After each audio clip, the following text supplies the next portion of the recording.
beginning of time, we have been visited by beings we have referred to as angels, fairies, spirits, demons.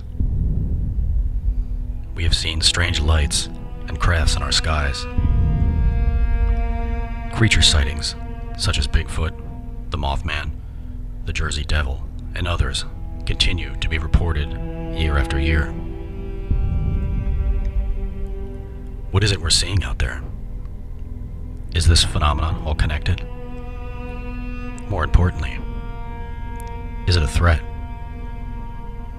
We all need a safe space in which to share our experiences, discuss the implications of the phenomena, and come together as a community of Forteans. That place is the bunker. Come and join us.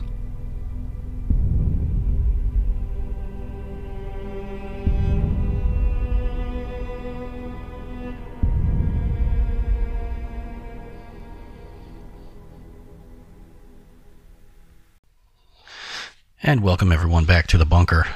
This is episode number 1 of season 2. Welcome to 2020. I apologize for the delay in content. The bunker family just had to go through a loss. My father passed not that long ago, so we had to now start going into dealing with the funeral and all that kind of stuff, and beginning to deal with the estate and after the funeral and all those arrangements that need to be made and everything. So I do apologize that there was a little bit of a delay. I meant to get this episode out at least a week ago, but sometimes circumstances step in, and more important things need to be dealt with. So with that, we're going to move on to the first episode of 2020. I do want to give credit, though, to my father who just passed, because he was the one that first really spurred my interest in the unknown. And how he did that was by always watching TV shows like Unsolved Mysteries with I believe it was Robert Stack, and In Search Of, that was what I was trying to think of, In Search Of with Leonard Nimoy, and different programs like that, and having actually some of his own stories about seeing strange things, which have actually more stories have come to light as of late, involving my sisters who were chased by a UFO when I was probably a baby, if I was even born yet. A story I had not heard before now, so it's just one of those things. There's one of those positive things that comes out of circumstances like that. But he really did begin my journey on the road to being interested in the unknown and UFOs and all that sort of stuff. So we'll dedicate this episode rather, to him. Getting to that now, this episode 1 of 2020, season 2 of the bunker, is going to be called Operation Trojan Horse, after the popular book written by Mr. John Keel and published in 1970.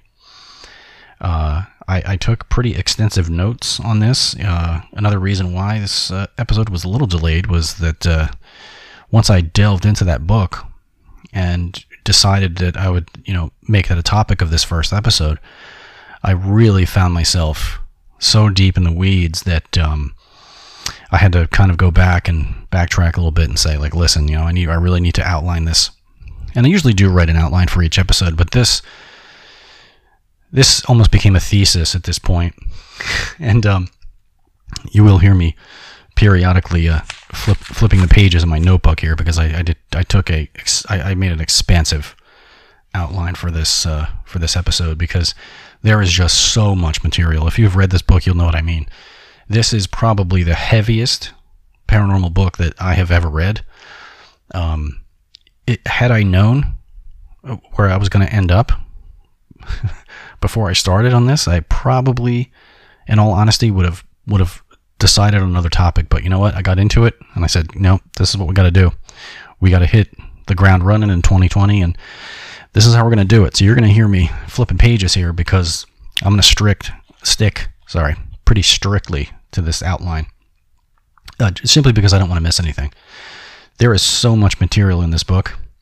If you haven't read it, go out and read it immediately. If you have any interest in the unknown, or paranormal, or UFOs, or aliens, or any of this weird stuff, it's a must read. And I hope I get that across on this episode. So I'm going to stick to this outline closely, just to make sure that everything that I felt was of note, I get across and I don't forget anything, because this could be one of our longer episodes, because there is so much in here. So getting to it, pretty early on in the book, Mr. Keel talks about just the number of cases that he researched and that he tracked down. And this is in 1966.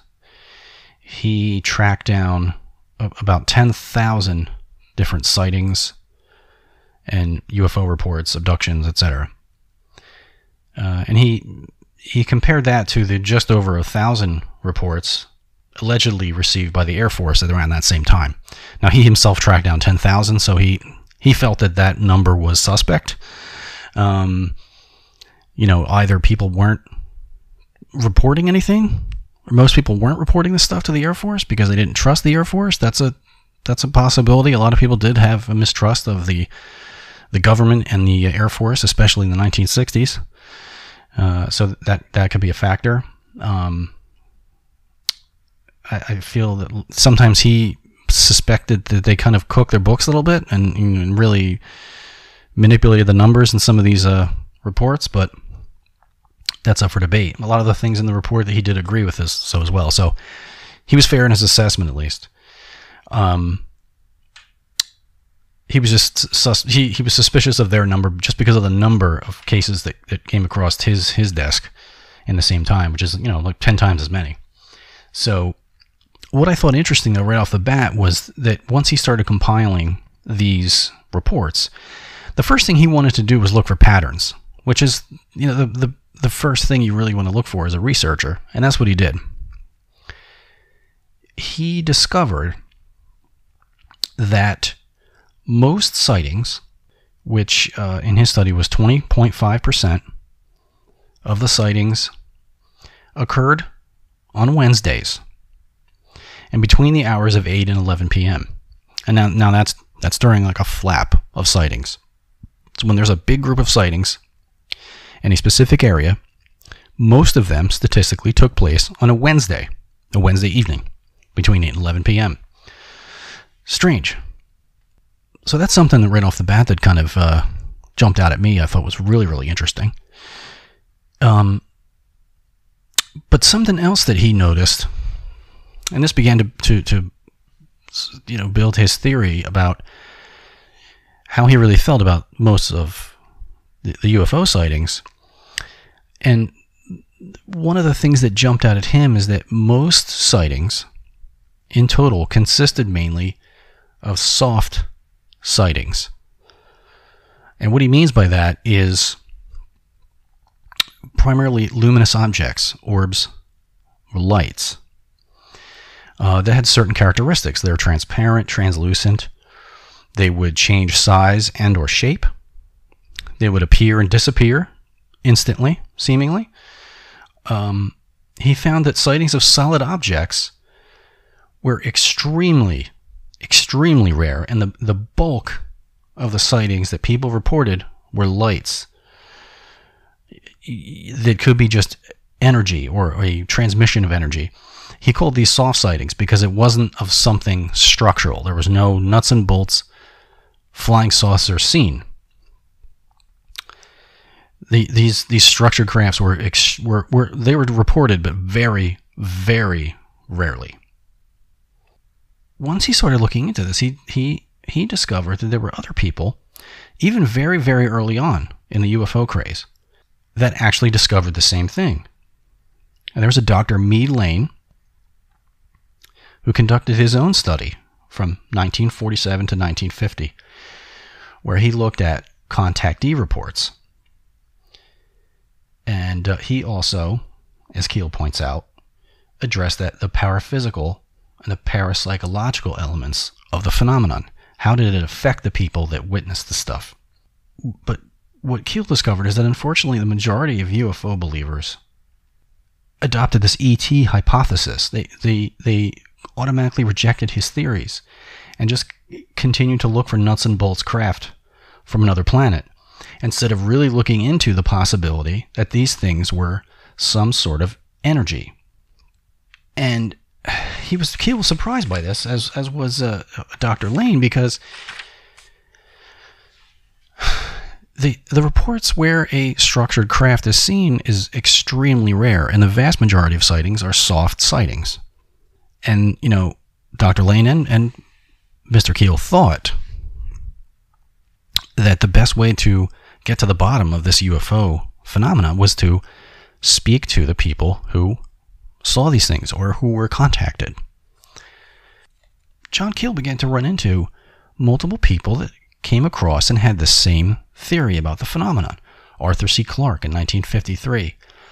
He felt that the phenomenon was paraphysical. And he said, quote, not too likely to be extraterrestrial. Well, Arthur C. Clarke's a pretty big name. So there's someone else who sees this paraphysical energy, soft sighting part of the phenomenon was more important than these nuts and bolts craft. There was actually in 1950 a wave of sightings over England that prompted a Royal Air Force study, which remained pretty much mostly behind closed doors. They believed that that if it got out that they were looking into these things, or if they shared their findings with the general public, that it would create more controversy, more confusion, and it would sort of muddy the waters a little bit. And they also didn't want to give up any sort of methods of investigation that they would like to keep secret, because I imagine that with the government these same techniques are probably used elsewhere, and giving up their methods and so forth, and they may compromise national security at some level somewhere else. So, but anyway, RAF Air Marshal Lord Dowding gave a public lecture where he openly discussed this paraphysical aspect of the phenomena, and he also said that the euphonauts, or the pilots of these things, were or seemed to be immortal. They could make themselves invisible, they could take on human form, move among us unnoticed. But again, he touches on this paraphysical element to the phenomenon. Here's someone else, astrophysicist Morris K. Jessup. He wrote several books from 1954 to 1957, filled with a bunch of historical references that suggested a paraphysical side of the phenomenon. R. DeWitt Miller, columnist for Coronet magazine, compiled a summary of thousands of his readers' reports in a 1955 book entitled You Do Take It With You, where he came to a similar conclusion. Why is it that this theory was cast aside so readily in favor of this nuts and bolts ET from another planet hypothesis, when those cases that would support that theory were very few and far between? Why are these paraphysical theories not far more popular? I mean, during the 1940s, 1950s into the 60s, when sightings and flaps were occurring, all over the place, over Washington, D.C., over major cities all over the country. But everyone's heard about this ET from another planet hypothesis. But here, at the same time, and these came to my attention in reading this book, I haven't heard any of these other guys come forward with these theories. They've been basically suppressed. And it's unfortunate because the evidence this phenomena is paraphysical has far more weight to it than this nuts and bolts ET spaceship from Mars hypothesis. And we're now pretty sure there's nothing on Mars. But again, 1954, Wilbur B. Smith, he was the superintendent of radio regulations, engineering department of transport in Ottawa, Canada.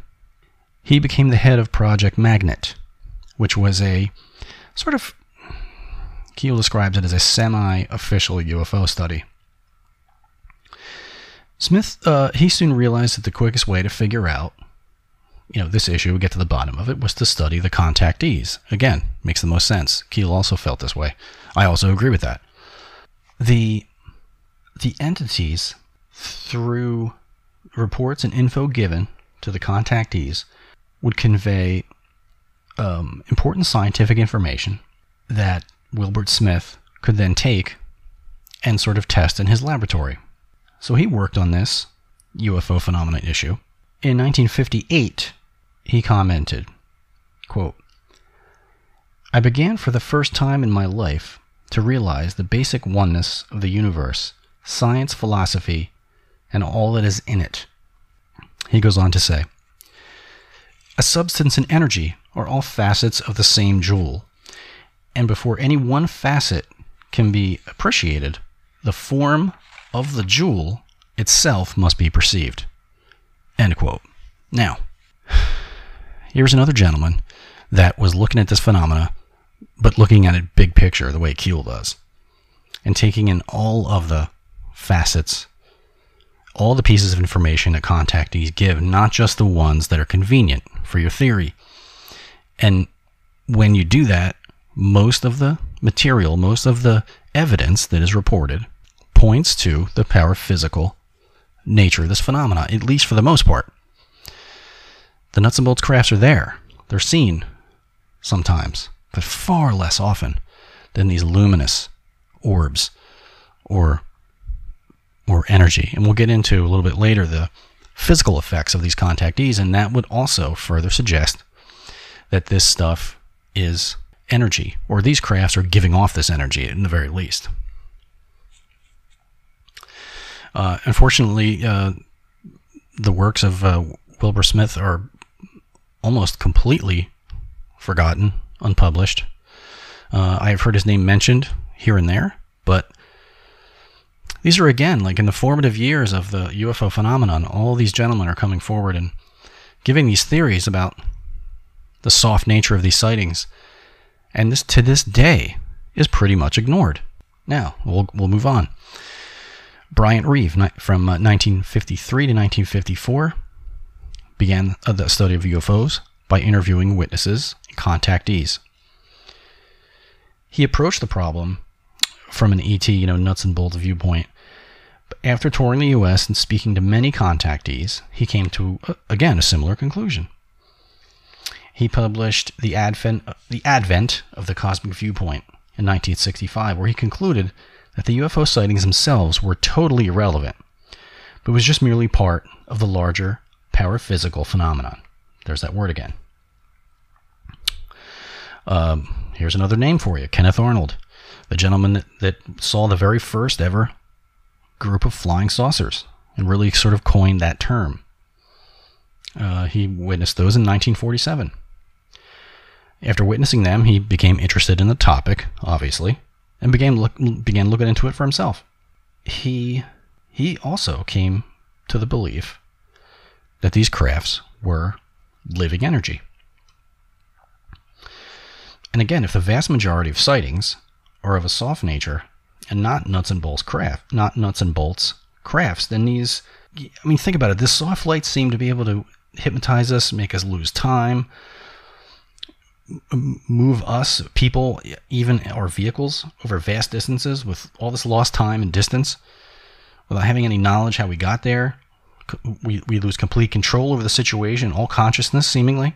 If that's what's going on, and the vast majority of reports are luminous objects, lights, orbs, balls of fire, essentially energy, and if it's these manifestations of energy that are doing all these things to us, then we need to figure out what the proper question is that we need to be asking.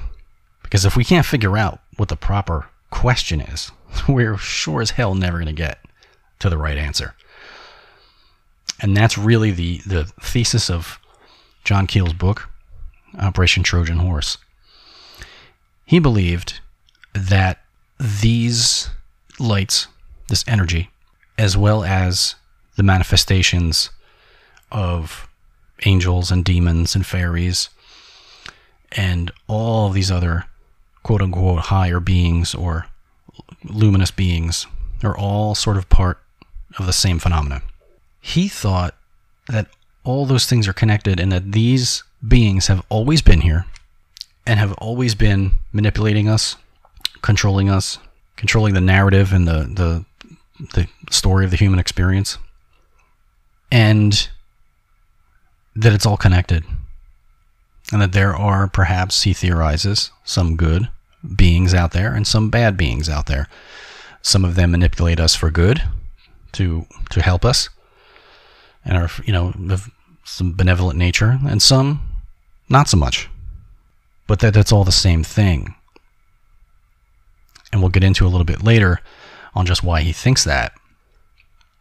But one thing he points out, and I found this very fascinating, that there is an illusory sort of aspect to this phenomenon.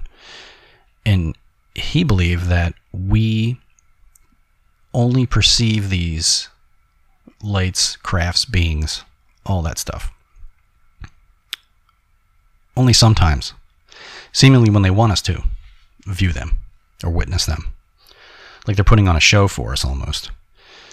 And hence the name Trojan Horse, because he believes that, for the most part, these things are manipulating us, and he's not sure to what end, if it's for our own good or not. He's not sure. But as a paranormal investigator myself, I was trained to a simple degree, to understand the electromagnetic spectrum. And the reason we were trained to know that was so that we could understand how, for example, how much of the light spectrum our eyes can perceive, for example. How much light, that your a basic digital camera can perceive. How much of the light spectrum is seen by an infrared camera, how much by a full spectrum camera, and so forth. And it was also necessary to understand how, some of our equipment worked, and how it was, some of the equipment was activated, and and the more you understand that sort of thing, the more you can sort of rule out false positives and so forth. And so that was something that I, was trained to understand a little bit, like I said, on a basic level. And Keel also points this out, and I was kind of excited to see his diagram of the full light spectrum in this book, because it's a graph that I looked at while I was training. And it's important to know that our eyes can only perceive a very, very small, and if you've seen this graph I'm talking about, you know what I mean. There's a visible light band of the spectrum, which is just this tiny little strip in the middle. And then you have, this massive span of frequencies going from, UHF or ultra high frequency to VLF or very low frequency. And that band is gigantic. So the vast majority of the light spectrum we cannot perceive with our eyes.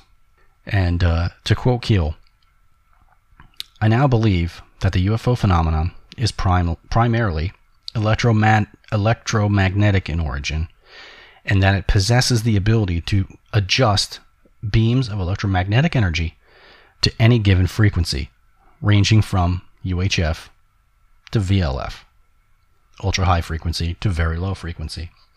He then goes on to say, "I also believe that the same phenomenon is flexible to an unbelievable degree."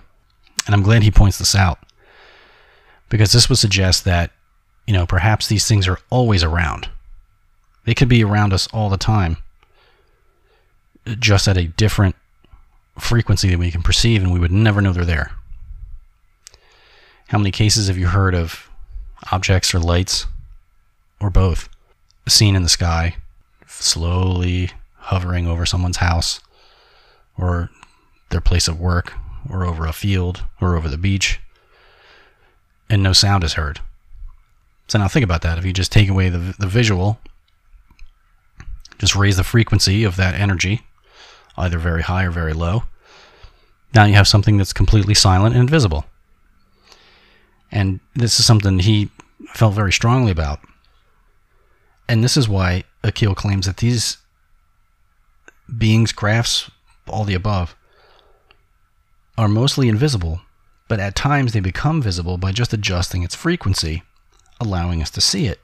Now, it begs the question, why do they want us to see this flyover of DC or Chicago? Or why do they want us to see, this craft, landing in this dry creek bed behind my house? Why, are we going to be, or are they going to make themselves suddenly visible to chase a car down the street and then disappear? Why are they doing these things? He feels it's of a malevolent nature. He does. Now, the electromagnetic spectrum goes from radio waves, which would qualify as a VLF or very low frequency, up to cosmic rays, which would be a UHF frequency. And like I said before, the visible light frequency is just a tiny little fraction in that overall scale in the middle. So that means that most of the energy in our environment we cannot perceive. If you've ever played with a full spectrum camera, especially during the daylight, and just walked around taking pictures of stuff, you'll see what I mean. Stuff will show up in there, and it's not necessarily spirit activity. I mean, who's know what the hell it is, but it's some kind of energy in our environment that's always there, more than likely, and we're capturing it on this camera because this camera can perceive that light spectrum, but we cannot. That's not going to tell you what it is. Tons of people all the time pick up blobs, forms, sometimes figures. And again, you don't see it with your eye, but this full spectrum camera picks it up. So clearly this stuff is always there. We just don't perceive it. And now some more evidence that UFOs are composed of energy, or at least manipulating it to a great degree, is all these cases of skin burns that people report from close encounters, conjunctivitis cases, or that eye irritation. It's been reported. Tons and tons of those people in Brazil that I spoke about in a past episode. Some of them were severely burned. There were some people that were found dead under mysterious circumstances they believe were, killed as a result of just getting too close to this energy that seemed like it was, exposure to radioactivity in some cases. And Keel also outlines some more evidence for this theory, and that is the different colors that people report seeing at different stages of a sighting. In other words, when a UFO that shows up as some luminous ball of light, when it first appears, he calls that the entry field, when it's first perceived. And he says that, let me back up a little bit. So visible light, right? It's made up of blue, yellow, and red. When those colors are combined, it makes white. When you break the white, you get blue, yellow, and red. Now, when UFOs enter that entry field, Keel reports that they tend to appear violet or blue in color, or as they enter your field of vision. Once they become visible, the colors are then reported to be bluish green, yellow to red. And as the UFOs depart, they then appear as a purplish to a red, and then often disappear. Which would make sense if you think about once that frequency is raised from red, it's going up into infrared. And that, Keel says, would explain why a lot of these people are getting burns, mysteriously, from getting too close to these things. If this thing is now becoming infrared and it's giving off infrared heat and you got too close to it, of course you'll get burned. Your eyes will be, irritated and so forth. And certainly if it got up into the cosmic ray area of the spectrum, it will certainly be affected physically by that and by being too close to it. And there are lots of reports of people getting mysterious burns, sometimes second, third degree burns, from just witnessing these things taking off. So, again, a lot more evidence that this phenomenon is at least mostly of a soft paraphysical nature. Also another, thank God for this outline.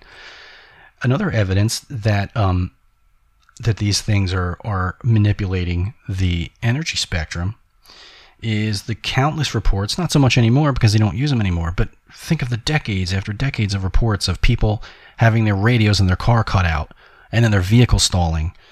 We're talking about a tremendous amount of energy being put out in order to do that. And if these crafts are adjusting, or these lights, this energy, whatever it is adjusting its frequency up and down, at some point it's going to be hitting that very low frequency, that radio wave level, and that would explain the interruption in people's radios in their cars when they first see these things approaching. In their cars stalling and so forth. Go back to our episode 1, season 1, where I talked about George Obarski. His report, the first thing he noticed before he even saw the craft, before he heard the weird noise, as he was driving up along North Hudson Park, what did he report happening? His radio cut out, and he began getting upset because he just thought his radio burned out. He was thinking, oh man, all the money I'm going to have to spend to fix this thing now. And he's fiddling with it, then he hears the weird humming sound, like a refrigerator running, and then he sees the craft, right? Also, the report that I touched on in the very beginning of the episode, where my sisters were chased by a UFO, the first thing that they saw after they saw this blinding white light was their radio cut out. And my one sister that said that was the one thing that freaked her out more than anything, is once the radio cut out, she knew, like, oh my God, that this isn't just an aircraft. And it was the fact that there was no sound was odd as well. But again, same report. Radio's going out, and there's no sound. There's bright white light, blinding light. So when you consider this overall spectrum of electromagnetic energy, it's clear we're always surrounded by it, but we don't ever see it. The majority of it we don't see. And when you look at the data collected from contactees, all the reports and physical evidence, it suggests that these things are energy, or they're able to manipulate energy to such an extreme degree that it's like just about friggin' magic. But you have to go by the data, you have to go by the evidence and the reports of the contactees and the witnesses. Most of them don't see a craft. They see light, they see energy. They're affected by light or the energy or both. So I think it's about time to take a break right now. We're going to take a break, and then when we come back, we're going to be talking about what Keel calls the grand deception. So we'll be right back, folks. And we're back. In this section of the show, we're going to be talking about another major theme of Keel's and his work, the Operation Trojan Horse. This was an interesting section because it was tackling some sightings and some UFO lore that I personally was not familiar with, to be honest, before reading this book. And Mr. Keel tracked down hundreds of newspaper clippings taking place from 1896, 1897, and in particular focusing on a flap that took place in 1897 from, it started in March, went through April into May of 1897, and this flap took place in 14 different states. And it's important to remember that John Keel was at his core a journalist and was a terrific investigative journalist. Coming upon these hundreds of newspaper clippings and reports, he using his skill and being brought up in the newspaper game, He was a pretty slick, and he was pretty sly, and he had a good sense about, responsible journalism and being able to ferret out, something that was not responsibly written. He weeded out hundreds of these articles. He weeded out most of them, and just leaving 126 accounts that were the most responsibly written, that cited witnesses, that took the phenomenon seriously. He took the 126 of the best articles out of this bunch. But these sightings of 1897 were not of flying saucers, but were of airships, lighter than air vehicles, dirigibles, if I'm saying that correctly. I'm not sure if I'm saying that right, but you know what I mean. Blimps, Zeppelins, before the Zeppelin was invented. He compiled these reports. He weeded out the ones that, he didn't feel were the highest quality. And then once he got his test sample of 126 reports, he began to form certain patterns, and he found that Michigan actually saw the bulk of these reports. It saw the bulk of these sightings at 30.5%.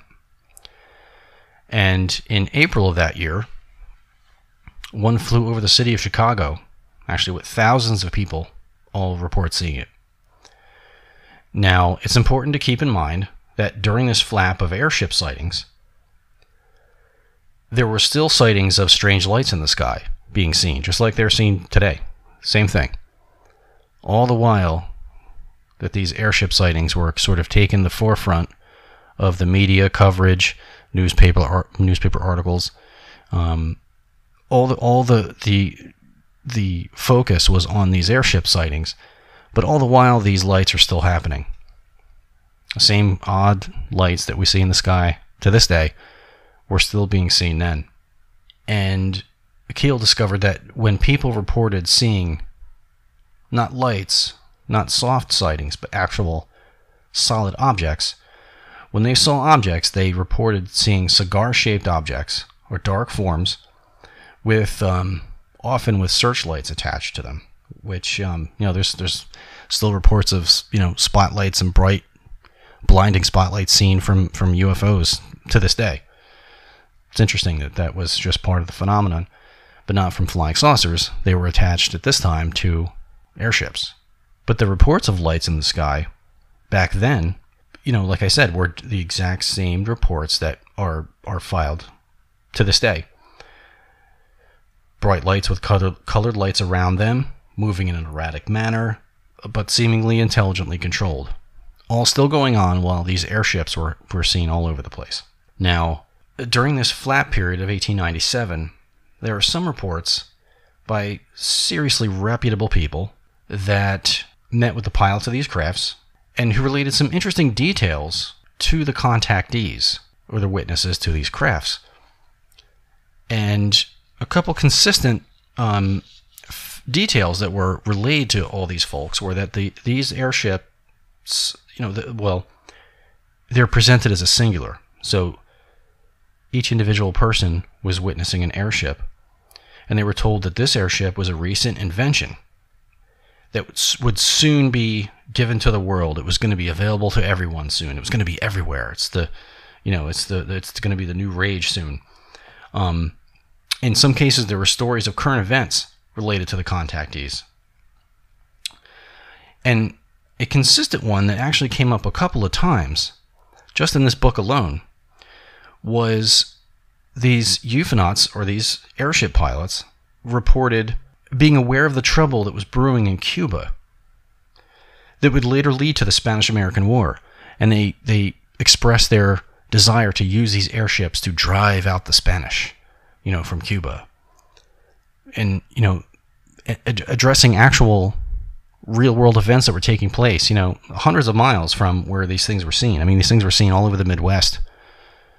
Chicago, Illinois, Iowa, Missouri, all over the Midwest, all over the country, even Washington, D.C. But they're referencing, these tensions that are taking place in Cuba. And these pilots were relaying stories about how they're going to use this airship to drive out the Spanish, and relating this technology and this new invention, quote unquote, to current events that were really taking place. But hundreds and hundreds of miles away from where these things are seen. The crafts and the pilots, had obviously, access to some anti-gravity technology, and some of them were claiming to make very, very long trips very quickly. There were some of these contactees that were approached by these pilots, these UFOnauts, for help with repairs to their airships. Some of these things were actually seen by farmers. They would come out into their property and they would see this airship parked in their property, and they would walk out to see what the heck, and they see these strange people walking around, seemingly working on the thing, and they would witness these pilots going to their well, getting fresh water. They would ask them for supplies, sometimes food, and sometimes things would be offered in return.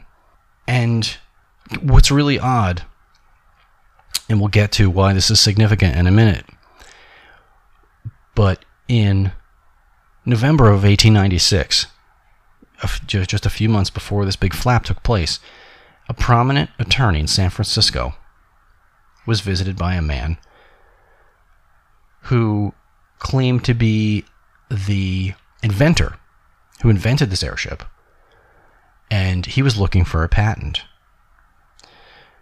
This prominent attorney was Mr. George Collins, and this inventor, this pilot, approached Mr. Collins because he wanted Mr. Collins to represent him and help him to get a patent for this new airship. So that once this flap of sightings began to be seen and reported in the newspapers, Collins then reached out to reporters and said, hey, I made contact with this inventor. I spoke to him. And, related the fact that he came to me, he's looking for a patent. It's this new device. It's this new invention. It's going to be, soon it's going to be seen everywhere. But the problem was that reporters would actually look for this gentleman to reach out to for a follow-up report, for comments or whatever. No one seemed to be able to locate him. And shortly thereafter, this pilot inventor, he then turned up again. He visited a Mr. William Henry Harrison Hart, another prominent, member of his community. He actually ran for the office of State Attorney General, so he was a prominent figure in the community. And he gave a statement to the press, which was actually featured on page 1 of the San Francisco Call on Sunday, November 29th, 1896. And I'll actually read you his comment straight from Keel's book. So Mr. Hart says, quote, I have not seen it, meaning the airship, personally, but I have talked with the man who claims to be the inventor. I have spent several hours with him. He has shown me drawings and diagrams of his invention, and I am convinced that they are more adapted for the purpose for which he claims them than any other invention making such claims that I have ever seen. I asked the gentleman who claims to be the inventor what his desires were in regard to carrying on the business, and he stated that he did not desire any money, that he didn't ask or want anyone to invest in it, that he was not a citizen of California, and that he had come here to perfect and test his airship. I will admit that this is the first time, to my knowledge, that anybody had anything in California in which he did not want anybody to invest money. Kind of a humorous statement, in a way, but there are some elements there that should not be ignored. Number one, if this gentleman was not a citizen of California, then why would he visit a famous attorney in California in order to try and get a patent? Why would he just visit his own home state, right? He may not even be legally, not sure what the laws were at that time, but he may not even be legally capable of acquiring a patent outside of his own state. Not sure how the laws are written, but it just seems odd that someone would leave his own state, go to a different state, in order to make contact with, a lawyer from a different state to try and get a patent. That's really strange. Now, the thing about this gentleman is, after Hart made his statement, after the flap took place, reporters and newspapers, all over the place, certainly all over California, were trying to track down this gentleman for a follow-up interview, for more information, to see if he wanted to take credit for his new invention. They wanted the exclusive. They wanted a follow-up report, because now these things are being seen all over the place, right? The problem is that nobody could find the guy. He vanished. He completely disappeared. And actually, as I read that quote this time, I've read it several times, but as I read it this time, it really struck me that, that statement sort of features a thought that I've had about this phenomena. And it's something that I commented on the sightings in Brazil, actually. And I had made the comment that it seemed like these poor people in Brazil were just the brunt of some race or country, some rogue government perhaps, that were testing this technology on these poor people down there in these remote villages. And here we have a statement from this quote-unquote inventor, who up and vanished, who just came out and said, yeah, I'm just here testing this thing, just in order to perfect it. Then once the flap hits, this guy vanishes into thin air and is never seen again. He's never seen again. He never approached anyone else, never appeared anywhere in this or any other country to look for some sort of patent, or to take credit for this device, this new invention he made. No, he just vanished. Now, this gentleman made no mention of additional airships. He made no mention of a fleet of airships. In fact, implied that he was the inventor of this airship and that it was one of a kind.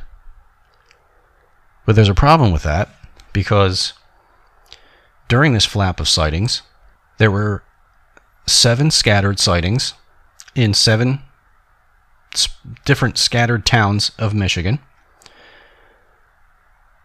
There were sightings in 12 different towns in Texas, Waterloo, Iowa, St. Louis, Missouri. Some of these sightings with hundreds, in some cases thousands of witnesses. But the thing is, all these sightings took place on the same night. So that would seem to suggest that there was an entire fleet of these things seemingly invading our country, because they were seen all over the place. There were sightings in Iowa, Illinois, Michigan, South Dakota, Texas, Washington, D.C. All these cities had sightings on April 15th, 1897.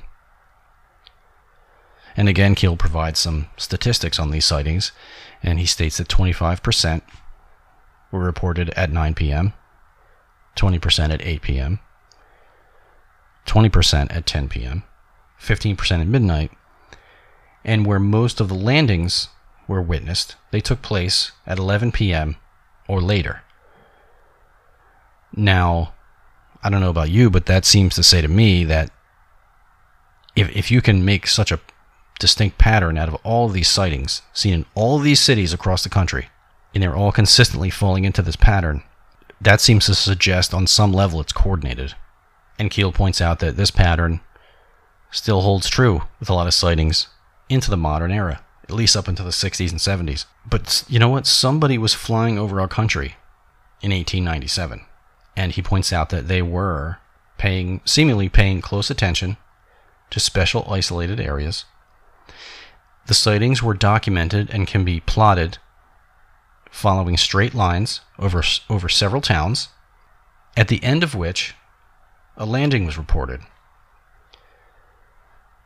He goes on to assert that certainly meteors, swamp gas for sure, comets can't account for gigantic cigar-shaped crafts flying over piloted by people can't explain that. But he also says that Martians or Venusians don't explain it either. If these things were coming from other planets, it doesn't seem likely that they would be able, to speak English, right? Or what's more, read and write English. Seems like somebody coming from Venus would probably not already be speaking English, or any other planet for that matter. I mean, they may not even have a written language. They might even not even use language in the same way we do. It seems very unlikely, basically impossible, that any race, even if they looked like us, who completely developed on another planet, would have our exact same language, written and spoken. It's just not, it's ridiculous to even think of that. It's almost insane to theorize it. There's no way. You can say, yeah, okay, there's probably life on other planets. For sure. For sure, there are life on other planets. But do you really think that they just happen to develop and look just like us?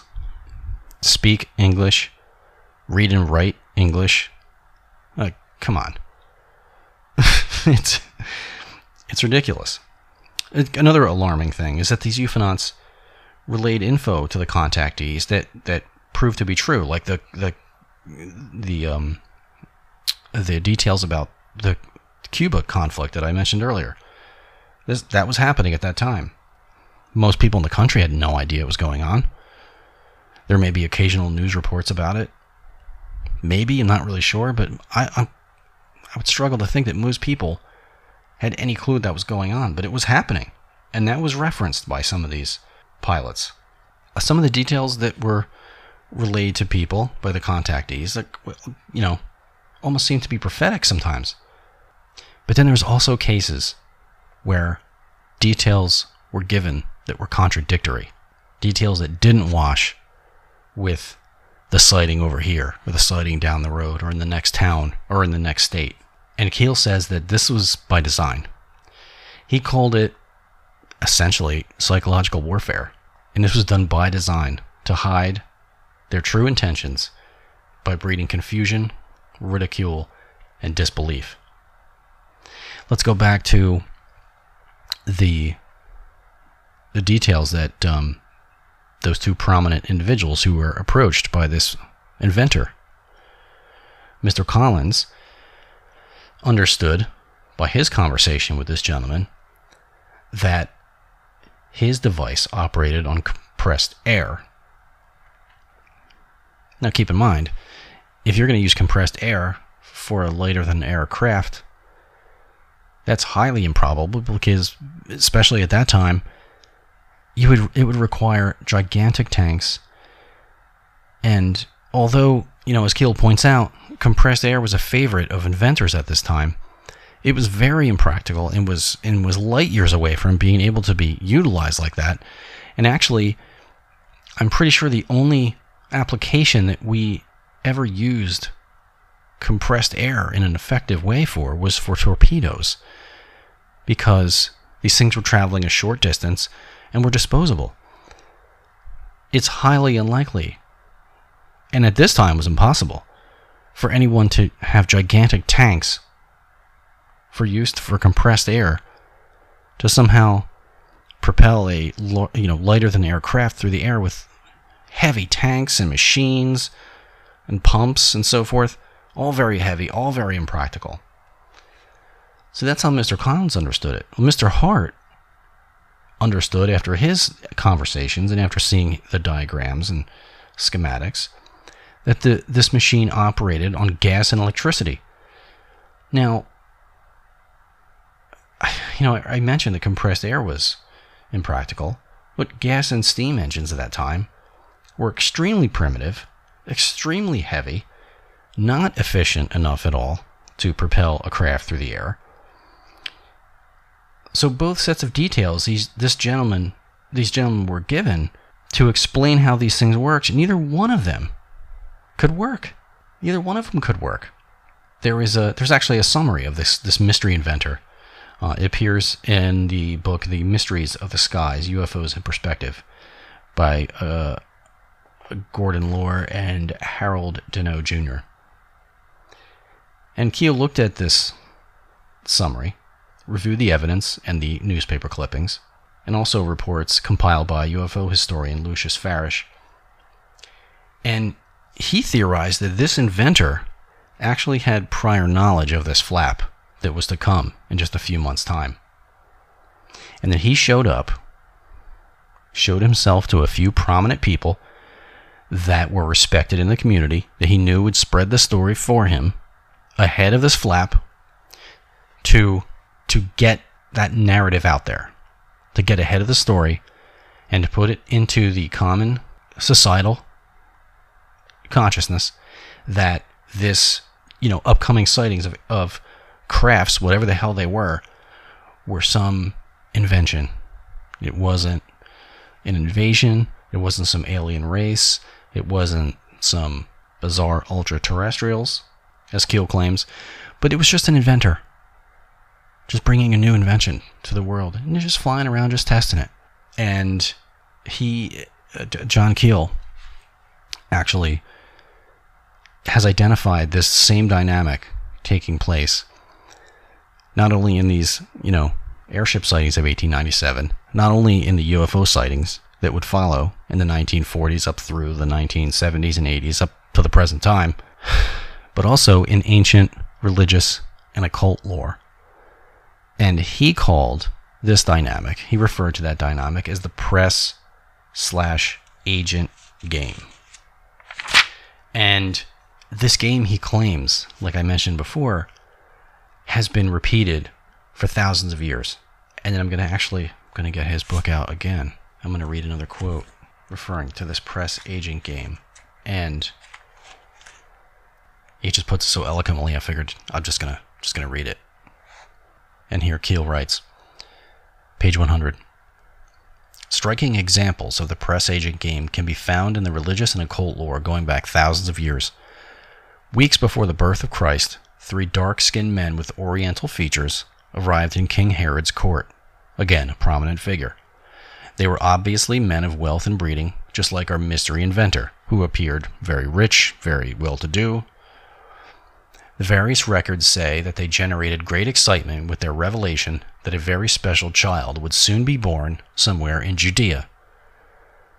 By making this appearance before King Herod and spreading the story, they made certain that the impending birth would be recorded in the court records and preserved for the ages. After successfully carrying out this mission, the trio, quote-unquote, from the east, proceeded to Bethlehem, where they created another stir and focused attention on the Christ child. Then, instead of returning to King Herod to report as they had promised, they, quote, went home by another way, end quote. Now, he makes a strong case that this press agent game has been going on since humans have been around. It's the same dynamic. Before these beings seem to know what's going to happen before it happens. They show up, just like this inventor, like the 3 wise men. They show up, they contact a prominent person, someone they know who's going to spread the story around. Get everyone's headspace in the right place to accept this upcoming event. They spread the story. Once the story is spread and the seed is planted, then they vanish. And Keel points out that this is going on and has been going on forever. He points out too that many of these airship pilots were described as being dark-complected, high cheekbones, oriental eyes. Sounds a lot like the descriptions of the 3 wise men, doesn't it? But it also sounds a lot like descriptions of the modern Men in Black. And what did the Men in Black do? Scare and silence and intimidate UFO witnesses, right? In an effort to what? Control the narrative. Some of these MIB would show up sometimes minutes after an event, sometimes before the event would take place. Now, there's no government agency that can see into the future. There's no government agency, and Keel points out in several different points in this book, that can mobilize and show up minutes after a UFO is reported, even before the witnesses report it to the Air Force. It's not possible. So it isn't the government. The MIB are not from the government. And what did this mystery inventor do? He arrives shortly before this huge flap of sightings, gives a cover story to a few people he knows is going to spread the story, and to what end? To control the narrative. Also in 1897, notes began to turn up from these alleged airships. Some even naming themselves. One of the names is the airship Saratoga. That was one of them that I remember. People were finding random notes left that almost some of them read like ship's logs. One was found in Sioux Falls, South Dakota, in the top of a tree by a couple of kids, inside of a decorative box. Another note was found stuck in the ground with a metal spike in Grand Rapids, Michigan. And when this note was discovered, nailed to the ground with this spike, once that story got to the press, another message turned up right after that, also in Grand Rapids, Michigan. Now, and there was also a reported sighting of one of these crafts seen in that area that night. But why are these airships dropping these notes? Why would they drop pages from their own ship's log onto random towns for people to find them? You'd think if some of them read straight up like they just ripped a page out of their ship log, and just toss it out the airship. Why would they do that? It doesn't make any sense unless, like Keel says, they're just controlling the narrative. They are just putting clues down for people to find, to keep their headspace, and to keep the consciousness focused on, hey, it's one of those airships again.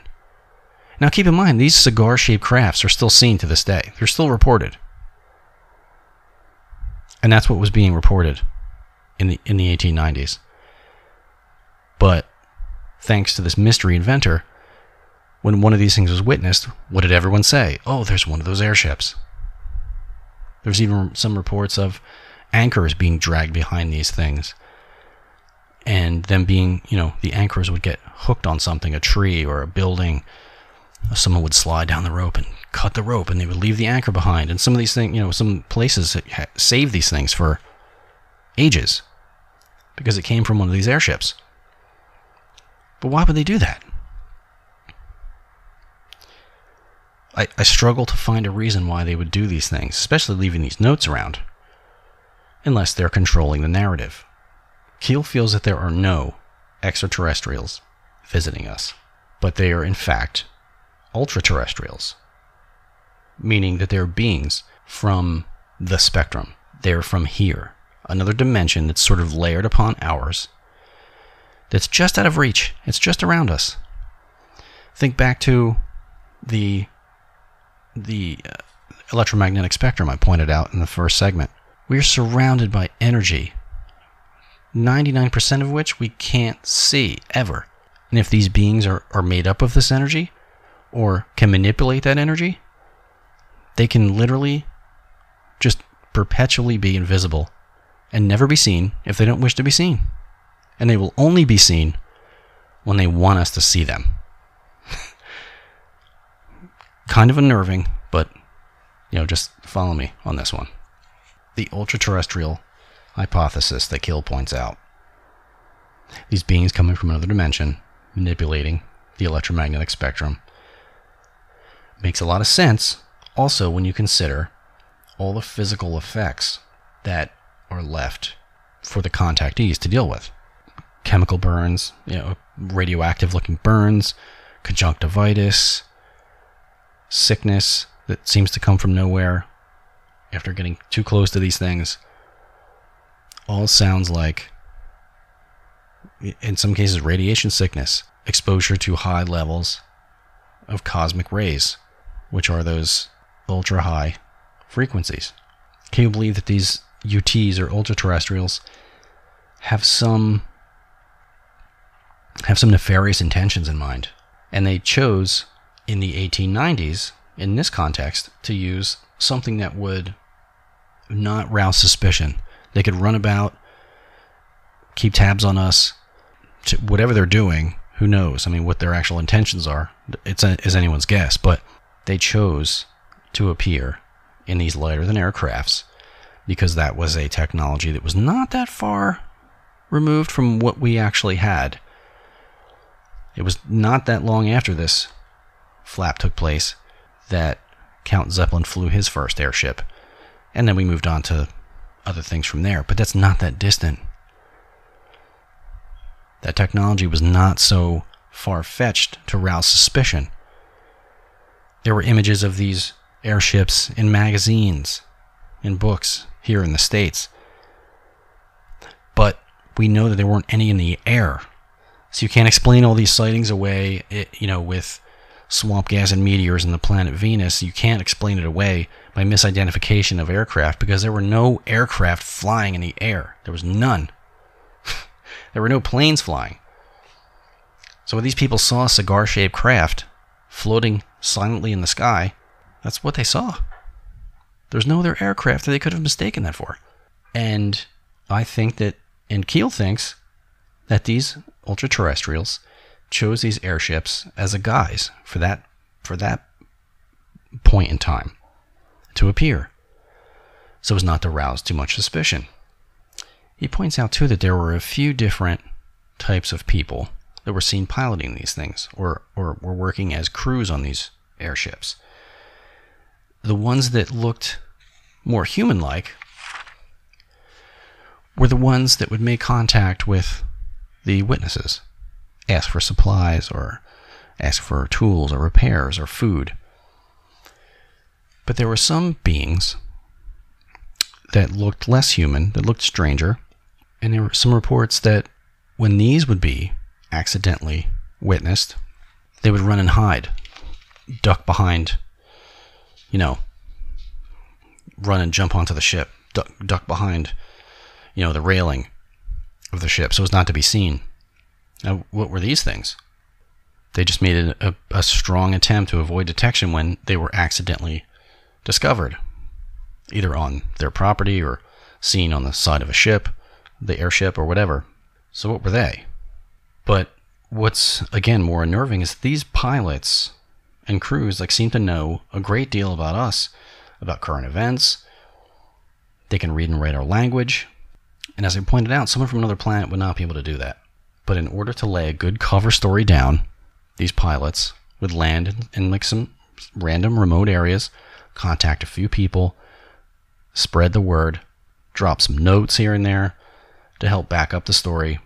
But then, as Keel points out, they would then try seemingly to add some confusion to the mix, and some contactees would be told absolutely ridiculous things that would help to kind of discredit not only the witnesses, but the story itself. And Keel points out that the result was that thousands of people would witness a craft, one of these airships, but then millions would read conflicting reports and then automatically become skeptical.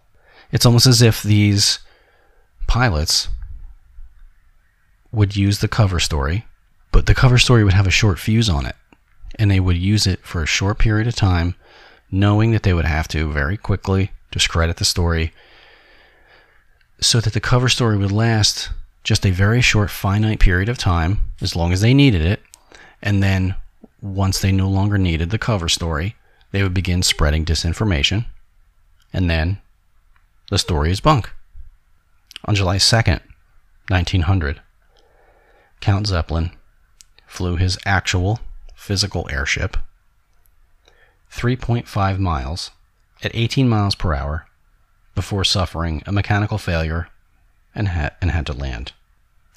Now, an aeronautical historian stated that, in response to these airship reports, that there were no airships in America at that time able to fly, and certainly not able to fly competently enough and efficiently enough to be seen across 14 different states, all in the same night, and certainly weren't flying efficiently enough to, as some of these pilots claimed, to fly to Hawaii and back, to Cuba and back, to France and back.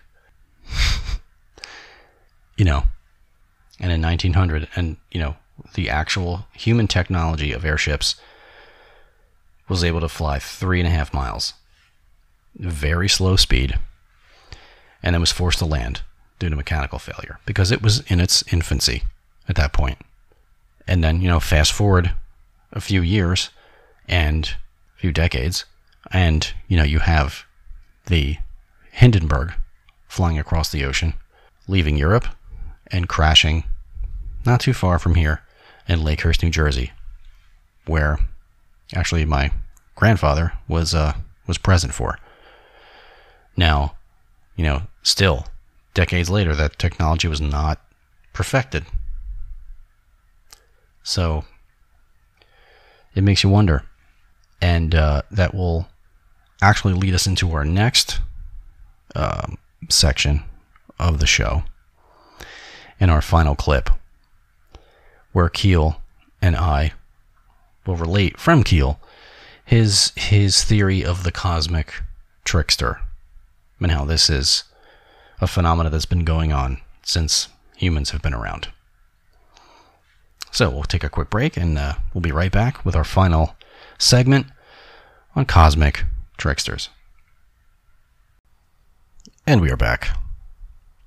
In this final segment of the show, we're going to get into Keel's thoughts on the cosmic tricksters. Now, I had mentioned before how he thought that the ET hypothesis was incorrect, and that it is more likely ultra-terrestrials.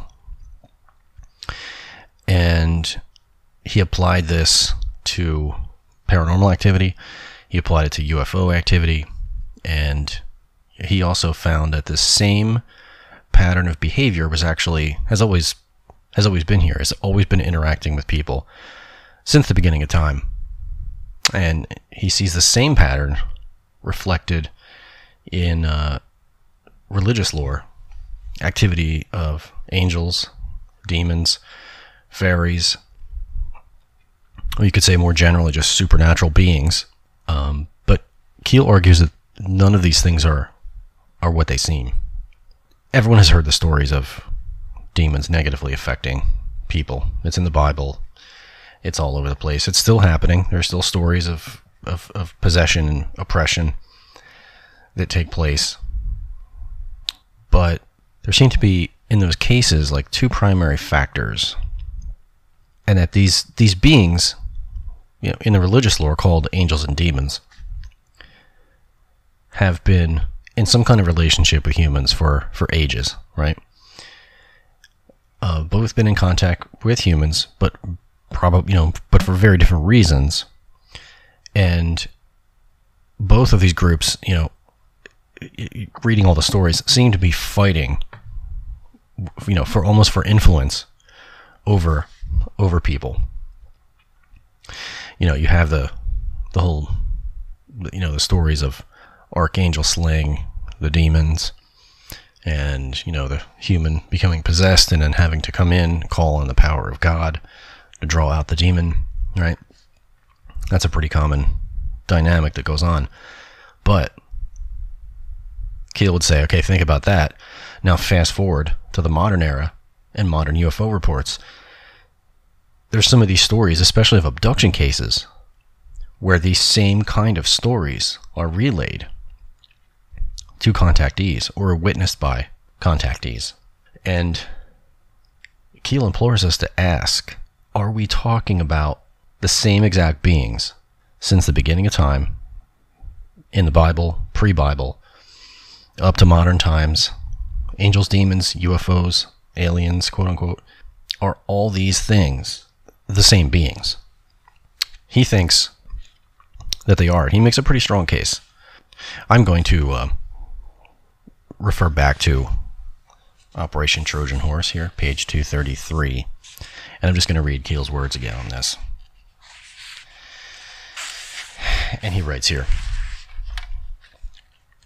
"The devil and his demons can, according to the literature, manifest themselves in almost any form and can physically imitate anything from angels to horrifying monsters with glowing eyes. Strange objects and entities materialize and dematerialize in these stories, just as the UFOs, and their splendid occupants appear and disappear, walk through walls, and perform other supernatural feats." Did ancient man misinterpret UFO manifestations by placing them in a religious context? Apparently not. The literature indicates that the phenomena carefully cultivated the religious frame of reference in early times, just as the modern manifestations have carefully supported the extraterrestrial frame of reference.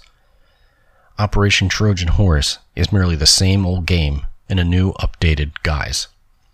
The devil's emissaries of yesteryear have been replaced by the mysterious men in black. The quasi-angels of biblical times have become magnificent spacemen. The demons, devils, and false angels were recognized as liars and plunderers by early man. These same imposters now appear as long-haired Venusians. So there you have it. Here he is clearly keying in on this dynamic of the interaction between these beings and humans, but also some of the specific manifestations of the phenomena, exactly how it appears and disappears, and how it's described by these early people. Sounds a lot like, it does sound like the same thing. And if you think about the Skinwalker case, here is a ranch where the Shermans were plagued with everything from orbs, lights in the sky, crafts, physical crafts were seen. They had hauntings, poltergeist activity, objects appearing and disappearing, sometimes whole vehicles, pieces of equipment appearing and disappearing. They saw cryptids, strange bulletproof wolves, men with dog heads. Anything and everything under the sun you can imagine happened there. Is the Skinwalker case proof that the phenomena is all connected? And if you tie that to Keel's theory about the ultra-terrestrial hypothesis, and have these things always been there? He says yes.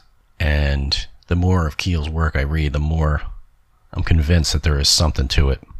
There's stories across cultures and throughout history have similar stories of devils, tricksters, angels, demons. They might be called a different thing specifically, but if you look at how these things manifest, it's very similar. Think about the stories of vampirism from Europe, and then think about the stories about the men in black. The characteristics of the vampires and the men in black are almost identical, and there are several authors and researchers who have made this connection and have pointed this out, along with Keel. Think about the tales from the Native Americans. Their culture was splattered with stories of the trickster spirit. And the trickster could do what? He could shapeshift, appear as a human, appear as an animal. And to what end? To deceive. Sometimes to help, but sometimes to deceive the people from the tribe, to kidnap people, kidnap members of the tribe. Keel points out also this that there's a common myth throughout cultures, throughout history, of this dark, cloaked, ominous figure that shows up, pays you a visit, and then you shortly thereafter, the person either dies or some tragedy happens. Right?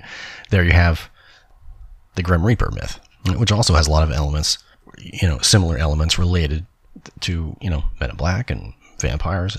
They all really do, in many ways, sounds like it's talking about the same being or beings. In the early 1950s, a man named Albert Bender was researching UFOs, but was also dabbling in the occult as well at the same time, until he was visited by 3 men in black with glowing eyes. After this visit, he suffered all kinds of physical after effects, and these 3 men in black scared him enough that he pretty much abandoned his UFO research after that. Just tossed it away, completely stepped away from it. That's how badly he was frightened. And again, what did these 3 figures who approached Albert Bender accomplish? They changed the narrative. They changed his whole path. They did not want him to follow up on this stuff. So they showed up and intimidated him, frightened him, and he stepped away. Keel makes a statement that, dabbling in UFO research can be every bit as dangerous as dabbling in the occult, because he believed that at some fundamental level, it's all the same thing. It's the same beings. If the occult is dangerous because of certain spirits, well, the way Keel looks at it, if you're talking about UFOs, you're talking about the same spirits, so they're just as dangerous. And some of the stories of the Men in Black that you hear are downright terrifying. And Keel himself had his own run-ins with these Men in Black, witnessed himself being followed by these guys, and turned around and at one point pursued them down a dead-end street where they just vanished. Made a couple of turns and they were gone. Couldn't explain where they went, but they were there and gone. So that's not agents from the government. They can't disappear, teleport. That's some kind of, well, what he would say, that's an ultra-terrestrial. In the disguise of just a guy in a black suit. Going back to stories in the Bible, stories from Enoch. Some of those things read like modern abductee reports. Hermas, brother to Pope Pius, was contacted by some of these ultra-terrestrials, asked by these beings to write a book of angels. And again, some of his stories sound like abduction cases. He tells a story about this encounter he had in the desert where he saw this dust storm and he approached it and he witnessed this giant beast. It was like a whale, but was 100 feet tall, and he described it, the head was like a great earthen vessel, and this thing had locusts coming out of its mouth. Was he just, did he just ingest some sort of hallucinogens or something? Was this some kind of a vision, or was this something physical he saw out there? But he was allegedly visited by luminous beings that wore veils. They could change form right in front of his face. They could appear as different people. At one point, they gave him, as Hermas, they gave him a book to read that was filled with some sort of knowledge. And he read the book, and as soon as he was completed with the book, it just disappeared in his hands. Again, here's this appearing and disappearing of objects. These beings able to change shape and form. Whether they're good or evil, it seems like the same powers are possessed by both of these things, both sides, positive and negative. Does that mean there are good and bad guys and gals, with the same abilities? Or are they all just the same people? Keel would argue it's all the same. I'm not sure which one is more unnerving, to be honest. But, shape-shifting beings, objects appearing and disappearing. Hermas described these beings as angels, but the stories of demons doing the same thing. But also stories of euphonauts doing the same thing. So, do people from, people from other planets have the ability of angels and demons? Like, that doesn't really make sense. Keel's theory here really does hold a lot of water. Because it seems like if you just look at the evidence and you look at the reports and the details of what these beings did and said, how they made contact, why they made contact, it is consistent across the board. Whether you're talking about angels, demons, or fairies, or euphonauts, they're all displaying the same abilities, manifesting in pretty much the same way, doing a lot of the same things. I mean, it's a strong theory, I'll put it that way, and it really gets you thinking about all this stuff. It really makes you reassess your thoughts on aliens and UFOs and the religious lore and the whole lot of it. But at this point in the show, I'm going to take Keel's lens and actually turn it back onto myself, because I think it would be disingenuous to rail against the modern ET UFO hypothesis in the name of Keel and not apply that same philosophy to myself in the paranormal research. So Keel would say that the UFO cultists in his words, have settled on the ET hypothesis. But he would also say that the occultists, or if he were here today, he would say paranormal investigators as well, have settled on spirits causing hauntings. And it's true. That's pretty much the most widely accepted theory that's out there. It's almost a given at this point. I used to be this way. Today, now, after investigating for years and years and doing more research, today I'm not so sure. But when UFO investigators investigate a home that has reports of hauntings, what they will often do, and I've done this myself, so I'm guilty. This is the prevalent theory right now, so this is what we do. We'll research the home, research the land, and no doubt, most of the time we'll discover that there was a murder there, or a suicide, or there was Civil War, Revolutionary War, some sort of Indian raids, some kind of negative activity, murders or deaths that took place on that land or in that home. And then we will then blame the activity on these unrested spirits, right? But from a researcher's perspective, Keel asks us, have we ever researched areas where murders have taken place and taken statistics on these areas, both before and after these murders, and recorded a uptick in haunting activity? To my knowledge, I don't know if anyone's doing that kind of research.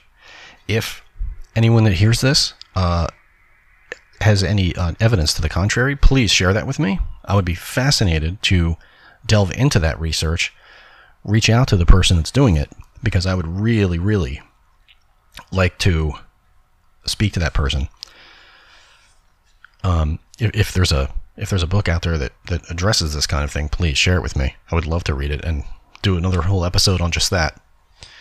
But Keel believes that if we did do that research, that the answer is no. We would not see an uptick, because he doesn't think the haunting activity is caused by spirits. He thinks that spirits are just one more thing in that category of ultra-terrestrials. It's just a different manifestation. He thinks that ultra-terrestrials are behind all the activity, all this stuff we've been discussing: UFOs, hauntings, religious beings, fairies, angels, demons, etc., on and on and on. He essentially is prescribing all paranormal activity, all of it. I mean, religious stuff, UFOs, all of it is the fault of the ultra-terrestrials, and that they've always been here and they've always been doing it, and they have just over the ages changed their mask and changed the application, but it's always been them doing it. Keel makes a point, and it's a good point, that he feels that we have a deep-seated need to believe in the immortality of the human soul, and that we feel comforted at the thought of our loved ones coming to visit us. Of course we do. We want to think that they move on. We want to think that we're immortal and that death isn't the absolute end, and that once we die, we move on to some other realm, which I believe we do. But he thinks that it's this need to feel that we're immortal and to feel that our loved ones are immortal. He feels that it's this need that the ultra-terrestrials attach to. They feed on that, and that's why they manifest themselves as our loved ones or a spirit that has passed on. They manifest to us in that form. They tailor their manifestations to fill this need, which would explain how the manifestations have sort of molded themselves to our collective social norms over the years and changed just to fit our social structure for that time. But to what end? Keel also did something pretty clever, where he took some statistics, thank you, and he plotted a graph for all of the years of the 1800s, and plotted all of the UFO sightings and where they spiked, And then he took statistics of poltergeist and haunting activity and plotted those in a graph for all of the 1800s and plotted where they spiked and laid one graph over another. And he discovered that it's in fact, it's almost a perfect match. That every time that there is a spike in UFO activity, there's also a spike in poltergeist activity, or vice versa. He said that sometimes one preceded the other by a little bit, but pretty much, and he has the graph in this book, Operation Trojan Horse, and it's fascinating. It's really damn close. Where you can see that whether there's a spike in this kind of paranormal activity, there's a spike in this other kind of paranormal activity, namely UFOs and poltergeists. So, again, that's more strong evidence that this stuff is directly related. And now, we don't normally put those two things together into the same category, but that's why Keel tells us you can't look at it that way. This is all connected. So it's fascinating to see the result of decades of his hard work, and it's really got me thinking. And applying his philosophy to my own investigation and research into the paranormal, I find myself kind of torn. Because when, for me personally, when I look at the paranormal, there's several things I draw from in order to, put things into a frame of reference. And that's one, the training I received to become an investigator. Two, my subjective experience. And I stress subjective because it's my experience. There have been tons of occasions where I've walked in and out and through a location with other people who didn't hear the things I heard, or they heard things I didn't hear, or, we recorded voices that nobody heard, or we heard voices clearly that weren't recorded.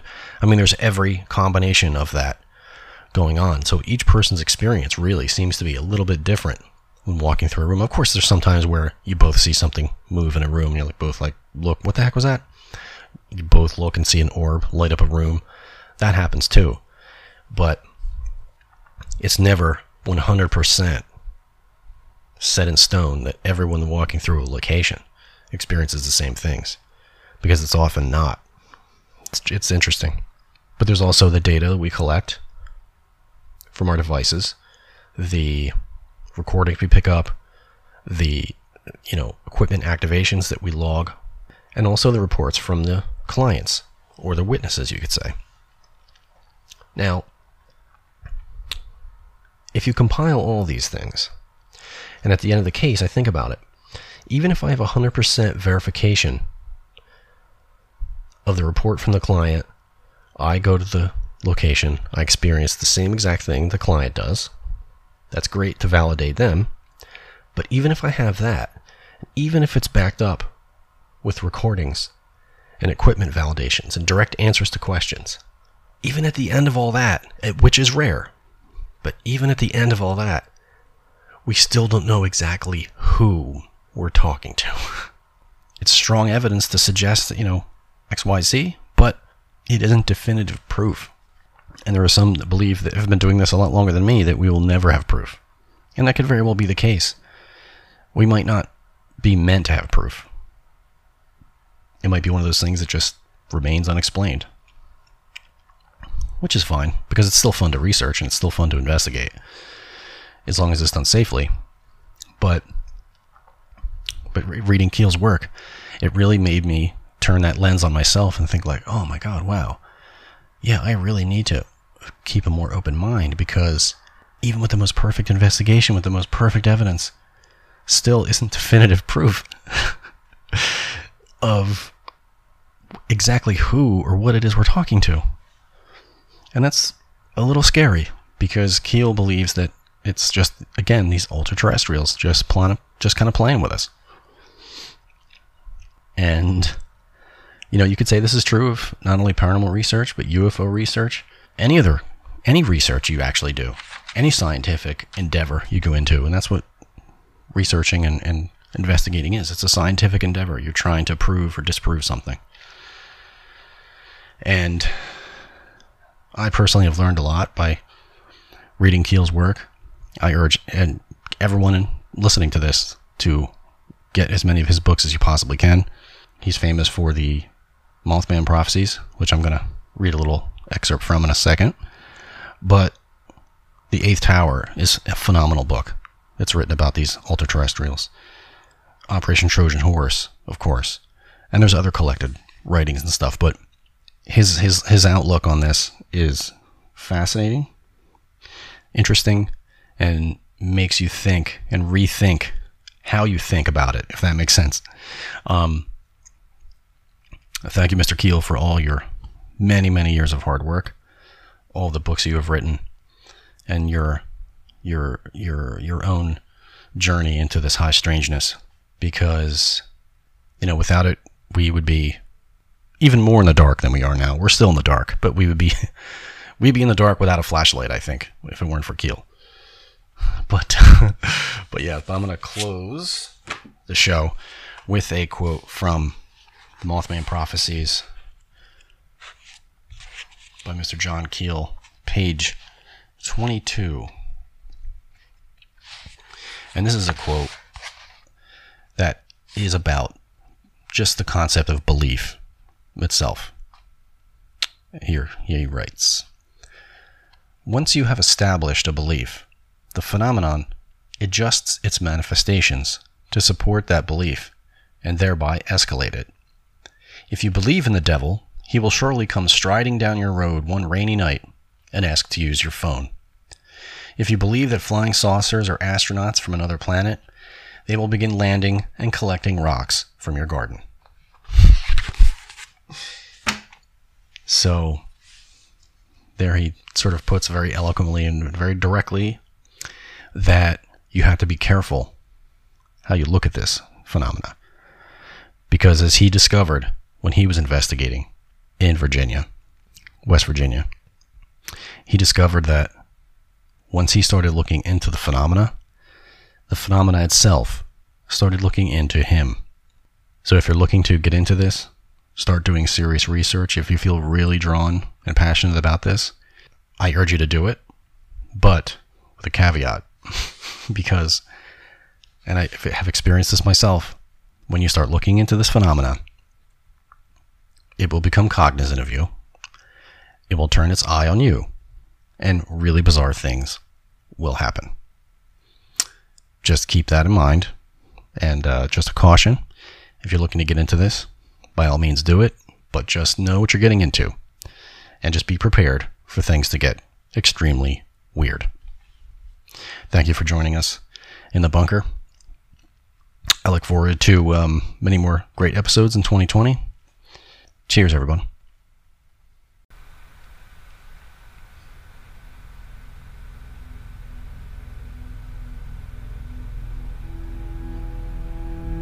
I want to thank you for tuning in to another episode in the bunker. If you enjoy this podcast, there are a few things that you can do to help support the show. If you're on Apple Podcasts or on Spotify, you can leave us a 5-star rating and review, and this will help others to find the bunker and the safety that it provides. And the podcast is free to listen, but it isn't free to create. So I urge you that if you enjoy the podcast, go to our homepage and click that support tab and just help support the show. This will allow us to provide much more content moving forward. You can also just share our page on social media. The Bunker is located on Twitter at InTheBunkerCast. Again, that is InTheBunkerCast on Twitter. Also, you can send us a direct email at mailtothebunker@gmail.com. That's mailtothebunker@gmail.com. If you're experiencing some strange activity or just want to tell your story, feel free to shoot us a message either on Twitter or at Gmail. Again, I want to thank you for tuning in, and we look forward to seeing you next time in the bunker.